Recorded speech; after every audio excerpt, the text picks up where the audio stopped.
Cyber fraud में एक बड़ा खुलासा सामने हुआ है। पटना में पहला साइबर फ्रॉड करने वाले युवकों को पहले 20 दिन की ट्रेनिंग दी जाती है। उसके बाद उन्हें नौकरी पर रखा जाता है और वह भी वेतन के साथ। पूरे मामले का एक बड़ा खुलासा किया गया है साइबर थाना के द्वारा, और इस खुलासे में भी एक बड़ा खुलासा हुआ है कि भारत की बड़ी बड़ी कंपनियों के नाम पर बड़े बड़े राज्यों से युवकों को एडवर्टाइजमेंट देकर पटना बुलाया जाता है और उनकी ट्रेनिंग दी जाती है, और ट्रेनिंग के बाद उन्हें 20,000 वेतन के तौर पर रखा जाता है और उनसे भारत सरकार की बड़ी बड़ी कंपनियों के नाम पर साइबर फ्रॉड कराया जाता है। जी हाँ, पूरे मामले का साइबर थाना ने रामकृष्णा नगर में खुलासा कर दिया है। 4 साइबर अपराधी पकड़े गए हैं, 3 तेलंगाना के हैं। इसका मास्टरमाइंड फरार हो गया है जो नालंदा का रहने वाला है। इनके पास से 10 एंड्रॉयड मोबाइल, कई एटीएम, डेबिट कार्ड और लैपटॉप बरामद किए गए हैं। इस मामले में डीएसपी का कहना है कि पटना पूरे भारत में साइबर फ्रॉड में तीसरे नंबर पर चला गया है, और इस मामले में चिंता की बात है कि क्योंकि लगातार यहाँ बड़े बड़े गिरोह का खुलासा होता रहा है। टाटा सोलर पावर कंपनी के नाम पर यह पूरा साइबर फ्रॉड चल रहा था। इस मामले में अब पूछताछ हुई है, कई सरगना का नाम सामने आया है। पुलिस अब सरगना की गिरफ्तारी के लिए लगी हुई है। फेसबुक, ट्विटर, इंस्टाग्राम, व्हाट्सएप पर यह पूरा फर्जीवाड़ा टाटा सोलर कंपनी के नाम पर चल रहा था। पटना साइबर थाना साइबर अपराध के नियंत्रण के लिए और अपराधियों की निगरानी के लिए सदैव तत्पर रहता है। इसमें हम लोग बहुत सारे अपराधों के ऊपर निगरानी रखते हैं। इसी क्रम में हमारे पास एक सूचना मिली कि टाटा सोलर पावर प्लांट के डिस्ट्रीब्यूशन और इंस्टॉलेशन वगैरह के लिए एक पर्टिकुलर ग्रुप है जो कि उस नाम पे कि हम आपको इसका डिस्ट्रीब्यूशन दिलवाएंगे और इंस्टॉलेशन वगैरह कराएंगे के नाम पे फ्रॉड करता है। उसी कंप्लेन की जांच करने के लिए एक टीम गठित किया गया जिसका नेतृत्व इंस्पेक्टर अनिल कर रहे थे। इनके साथ लगभग 10 लोगों की टीम थी और उसको जांच करने के लिए भेजा गया।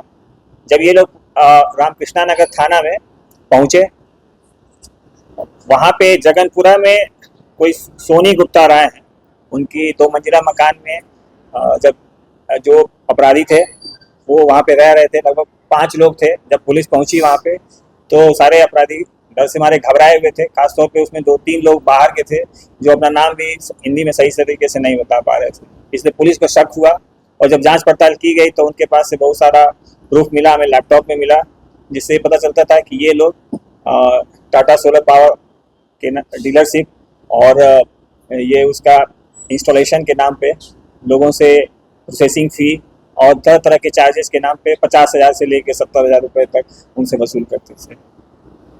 इस टीम में जांच पड़ताल की गई तो पता चला कि एक आदमी जो यहीं बिहार का ही है, शेखपुरा का, और बाकी 3 लोग तेलंगाना से थे, और एक आदमी जो शेखपुरा का जो पकड़ा गया है उसका भाई था, वो मौके से फरार हो गया। अभी उसकी जो है गिरफ्तारी बाकी है। किस तरह से ये नेटवर्क को चलाते थे, किस तरह से लोगों को प्रलोभन कर पैसा इकट्ठा करते थे? हाँ, इनका भी मोडस ऑपरेंडी पहले के जैसे ही था। इसमें सबसे पहले एडवर्टीजमेंट किया जाता था फेसबुक पे, जिसमें प्रॉपर तरीके से ये टाटा का सारा कुछ फोटो वगैरह लगा के रखते थे और लोगों को ये लगता था कि हाँ, ये जेन्युइन टाटा का ही सोलर पावर प्लांट का जो है स्कीम है, और लोग और अपना इस पर नंबर दिए रहते थे। फिर जो भी वादी होते थे, जो भी कंप्लेनेंट हैं जो हमारे केस में, वो लोग उस पर कॉल करते थे, तो इस तरह से वो ठगी का शिकार करते थे। ये तीनों जो तेलंगाना होते हैं, क्या मंथली पे थे या कम? हाँ, ये जो है इन लोगों को स्टार्टिंग में ले आया गया था इसी तरीके से कि आपको जो 30,000 रुपये मिलेंगे। इन लोगों ने जैसा बताया कि वहाँ पे इन लोगों को बताया गया था कि इस तरीके का टाटा का जो है सोलर पावर प्लांट का ही कुछ इंस्टॉलेशन वगैरह से रिलेटेड टास्क है, उसी को करना है। उसी के लिए इन लोगों को बुलाया गया था। लेकिन कालांतर में जैसे जैसे ये लोग काम किए तो इन लोगों को पता चल गया कि हाँ, ये इस तरीके का जो है एक तरीके का साइबर फ्रॉड है जो चल रहा है। कितने तक फ्रॉड किया? अभी तो ये अभी बता पाना जो है थोड़ा मुश्किल है, लेकिन फिर भी जो इनके पास से हमें जो डाटा बरामद हुआ है वो तो सैकड़ों की तादाद में लोगों को इन्होंने ऑलरेडी चुना लगा रखा है। ऐसा नहीं लग रहा है सर कि नवादा नालंदा के बाद पटना का रामकृष्ण नगर सब क्या है? हाँ, ये किसी एरिया को पिन पॉइंट करना अभी तो शीघ्रता होगी, लेकिन हाँ ये है कि हमारे पास आंकड़े हैं जिसमें दिखाता है कि जो साइबर अपराध में पटना तीसरे नंबर पे है और यहाँ भी बहुत सारे साइबर अपराधी शरण ले रहे हैं। कहीं ना कहीं ये नालंदा और नवादा जिले से आए हुए हैं। क्योंकि यहाँ पे पॉपुलेशन डेंसिटी थोड़ा ज़्यादा है तो संभवतः इनको लगता है कि यहाँ पकड़ पाना इनको मुश्किल होगा, और यहाँ पे तमाम सारे बैंक भी हैं और सुविधाएं भी हैं, इसलिए यहाँ पे साइबर फ्रॉड करना इनके लिए रिलेटिवली आसान है। तेलंगाना से ये बिहार कैसे आए?